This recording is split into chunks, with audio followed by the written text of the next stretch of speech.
Hello hello बच्चा party.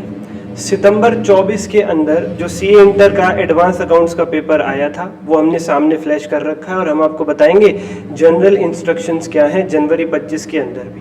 अगर सितंबर 24 में किसी बच्चे से इन इंस्ट्रक्शंस में गलती हो गई थी तो दोबारा ना करे, उसे भी सीखने को मिलेगा वीडियो में। और जनवरी 25 में आप पहली बार एग्जाम देने जा रहे हैं अगर कोई स्टूडेंट, तो उनको भी सीखने को मिलेगा कि कौन सी बातें हैं जो बिल्कुल ध्यान में रख के चलनी है, जिनके बिना आपका इवेल्युएशन ही रुक जाएगा, भले ही कितना अच्छा पेपर क्यों ना गया हो। बहुत ध्यान से सुनिएगा। नंबर 1, क्वेश्चन पेपर दो पार्ट्स में आएगा, part 1 and part 2।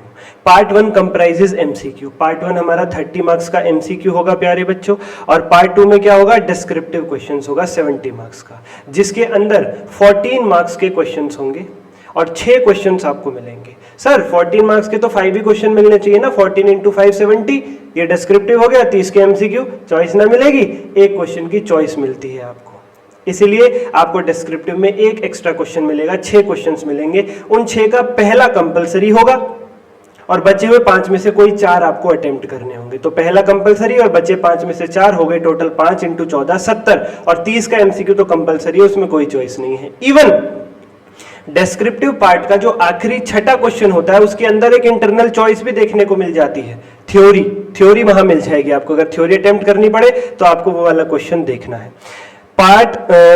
Ensure that you receive the question paper relating to both the parts. If you have not received both, bring it to the notice of invigilator. ये तो खैर आप कर ही देंगे, कह रहे हैं अगर इन्विजिलेटर ने केवल आपको एमसीक्यू दे दिया है, डिस्क्रिप्टिव नहीं दिया तो उसे याद दिला देना। Answer to MCQs in part 1 are to be marked on the OMR answer sheet as given on the cover page of the descriptive answer book only.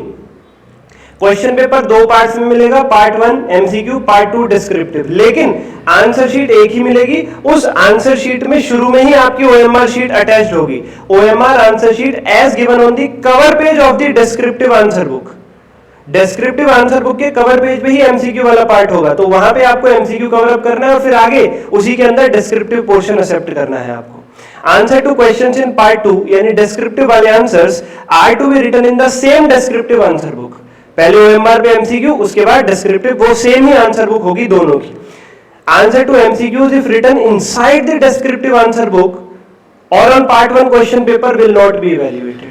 अगर आप एमसीक्यू के आंसर ओएमआर शीट पे ना लिख के डिस्क्रिप्टिव शीट में लिख देते हैं, यानी कवर पेज पे ना लिख के अंदर लिख देते हैं आंसर शीट के अंदर, या फिर क्वेश्चन पेपर पे लिख देते हैं, इवैल्यूएशन नहीं होगा, ध्यान रखना। एंड HB पेंसिल ले जाना, ये गलती बहुत सारे बच्चे करते हैं, HB पेंसिल ले जाना, फिर बाद में वीडियो पे कमेंट आएगा, वो जो हमारी वीडियो है क्या आपने गलत पेन से उसको एक्सेप्ट कर दिया, इवैल्यूएशन होगा कि नहीं होगा, ठीक है, फिर चिंता करनी पड़ेगी आपको। OMR answer sheet given on the cover page of descriptive answer book will be in English only even for the Hindi medium candidates. OMR answer sheet English में ही होगी, भले ही आपने एग्जाम फॉर्म में हिंदी मीडियम सेलेक्ट किया हो, फिर भी OMR आंसर शीट इंग्लिश में ही मिलेगी।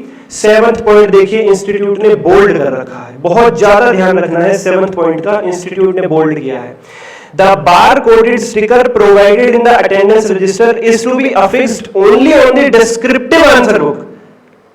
बच्चों जब आप पेपर दे रहे होंगे ना तो अटेंडेंस रजिस्टर आएगा आपके पास, उस पे एक बार-कोडेड स्टिकर होगा, वो आपको कहां अफिक्स करना है, इस टू बी अफिक्स्ड कहां लगाना है, only on the descriptive answer book, OMR पे नहीं, डिस्क्रिप्टिव पे लगाना है।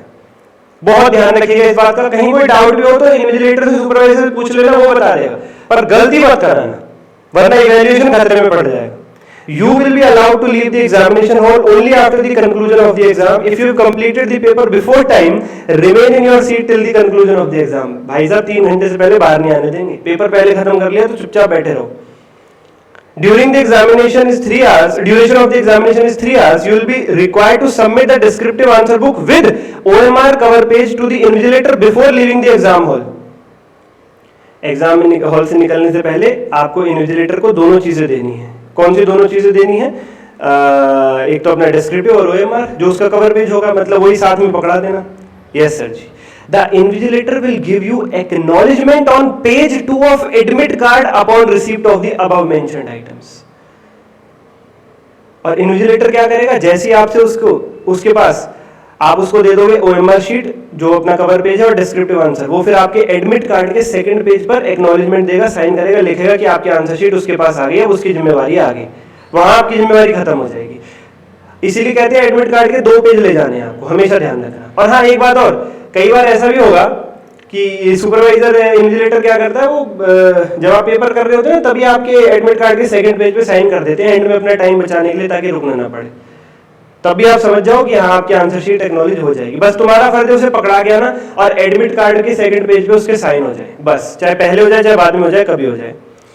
कैंडिडेट फाउंड कॉपिंग, अगर आप नकल करते हैं, सीए स्टूडेंट नहीं है, अगर नकल करोगे तो सीए स्टूडेंट कहाँ बोलूँ मैं तुम्हें, और रिसीविंग और गिविंग एनी हेल्प और defying instructions of the invigilator, अगर आपने किसी की मदद करी, चीटिंग करी या सुपरवाइजर की बात मानने से इनकार किया, और हैविंग यूजिंग मोबाइल फोन और स्मार्ट वॉच, आपको एग्जामिनेशन से भगा दिया जाएगा, will be expelled and further liability भी होगी, प्यूनिटिव एक्शंस की पेनल्टी वगैरह भी लगेंगी, भाई साहब कार्रवाई होगी आपके ऊपर। तो ये हैं जनरल इंस्ट्रक्शंस, ध्यान रखिएगा। अगर आपको काम की बात लगी थोड़ी सी भी, लाइक करें, शेयर करें दोस्तों के साथ और सब्सक्राइब जरूर करें ऐसी ही अपडेट के लिए। नेक्स्ट वीडियो के अंदर हम पूरा जनवरी 25 के लिए एडवांस अकाउंट्स का पेपर पैटर्न जो रहने वाला है वो डिस्कस करने वाले हैं, तो चैनल से जुड़ जाएं ऐसी ही जानकारी के लिए। धन्यवाद प्यारे बच्चों।